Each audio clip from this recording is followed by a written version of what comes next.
අපිටත් ඇසේ සුද ඇති වෙලා කියන ෆීලිං එක අරගෙන මේක කතා කරගෙන යන්න. දවස්වල නම් ටිකක් මේක ටිකක් තියෙනවා කොමන්ලි තියෙන දෙයක්. ඔයාලගේ ආච්චි කෙනෙක්ට හරි සීයා කෙනෙක්ට හරි බොහෝ විට ඒ වගේ වයස කට්ටියට තමයි ප්‍රශ්නේ එන්නේ. කාච දාලා තියෙනවද ඇහැට? කියන්න බලන්න කාච දාලා තියෙන ආච්චි කෙනෙක් හරි සීයා කෙනෙක් හරි ඉන්න කෙනෙක්. ඉන්නවද? නැද්ද? නෑ වගේ. ඉන්නවා. සනුලුගේ ඉන්නවා.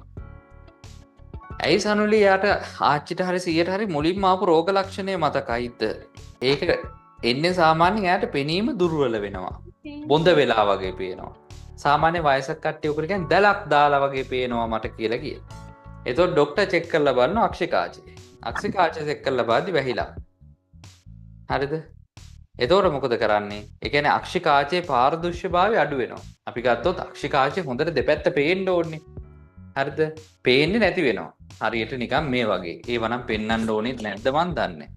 මටත් නිකන් ඔය නිකන් ඉන්න බැරි කමට පෙන්වනවනේ. ඔන්න පෙන්වන්නම්. අපිට මේ විදිහට පාරදර්ශීභාවය කියන්නේ විනිවිද පේන හැකියාව.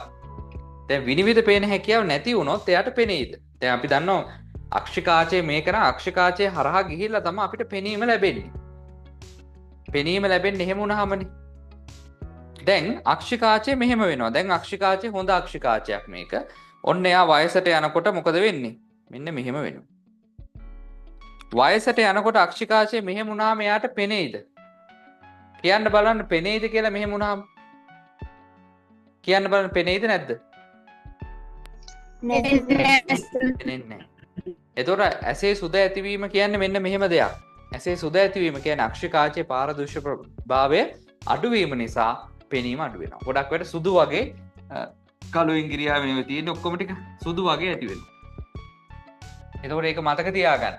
කරන්නේ මේ ස්මාර්ට් බෝඩ් එකක් ගත්ත කියලා ආතල් එකක් ගන්නවද කියලා හිතන්න එපා ඈ. දැන් මෙහෙම පාට කරලා දැන් මෙහෙම ගමු අපි. මෙහෙම ගත්ත නැත්නම් පේන්නේ. දැන් එයාට එන එළිය ඔක්කොම ටික මෙහෙම එනවා. කිසිම අවුලක් නැහැ එනවා. එයා නිරෝගීනේ. දෘෂ්ටි විතානේ මත පතිත වෙනවා. කිසිම ප්‍රශ්නයක් නැති වෙනවා. හරිද? හැබැයි මෙයාට එහෙම නෑ පව්. මොකද්ද වෙන්නේ? මෙන්න මෙහෙම මෙතනට එනකන් ආලෝකය එනවා. හොඳට ආලෝකය එනවා.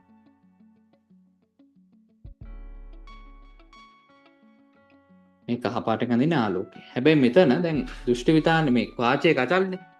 කාචයේ කචල් නිසා මොකද වෙන්නේ? බාගෙට මෙහිම තමයි ඉන්නේ. දැන් මෙහෙම ආවහම මොකද වෙන්නේ? එළිය එනවා මදි.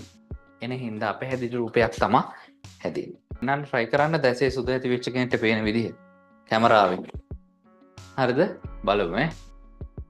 පුළුවන් වෙයිද කියලා බලමු.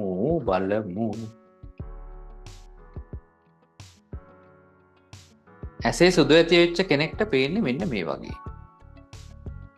හරිද? ඇසේ සුදු ඇති වෙච්ච කෙනෙක්ට පේන්නේ මේ වගේ. මාව පේනවද ඔයාලට?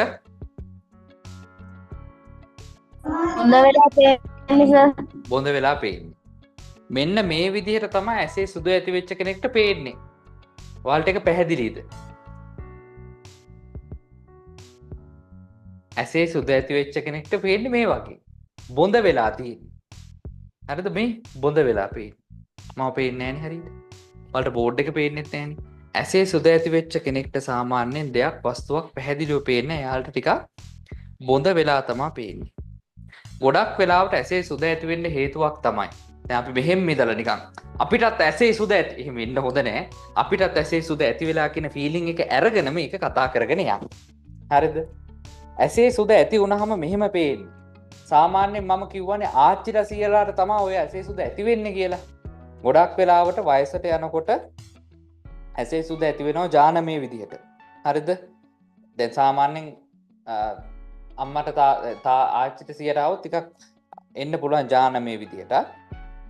ඒත් එක්කම තව දෙයක් තියෙනවා. ඕසෝන් ස්තරයේ සිදුරු වීම නිසා අපිට පාරජම්බල කිරණ එනවනේ. ඕසෝන් ස්තරයේ සිදුරු වීම නිසා අපිට පාරජම්බල කිරණ එනවා. පාරජම්බල කිරණ එන නිසා අපිට ඇසේ සුද ඇතිවීමේ බලපෑමක් තියෙනවා. ඇසේ සුද ඇතිවීම ෆීල් කරගෙන තමයි අපි කතා කරන්නේ. ඇසේ සුද ඇති වුණොත් මෙන්න මෙහෙම තමයි පේන්නේ. මල්ල කෙලියයි නේ. හරිද? දැන් අපි සාමාන්‍යයෙන් නිරෝගී ඇසකට යන්කෝ ඉක්මනට. හරිද? ඇහැ කියන්නේ කැමරාවක් ඈ. මගේ නම් මනස වැඩ කරන්නේම ඇහැ කියන්නේ කැමරාවක්. හරිද? මල කෙලියයි. ඇසේ සුද ඇතිවීම නිරීක්ෂණය කරන්න ගිහිල්ලා කැමරාව ඊට පස්සේ සුද ඇති වුණා කැමරාවට සුද ඇති වුණාම තමයි වැඩේ තියෙන්නේ නේද? හරි ෂෝ. පොඩ්ඩක් ඉන්න. කැමරාවටත් ඇහි සුද ඇති වෙලා තියෙන්නේ. හරි. ෆෝකස් එක අපි හදාගමු. කැමරාවට ඇහි සුද ඇති වෙලා තියෙන්නේ. පොඩ්ඩක් ඉන්න අපි යාට රෝග බෙහෙත් ටිකක් දෙමු.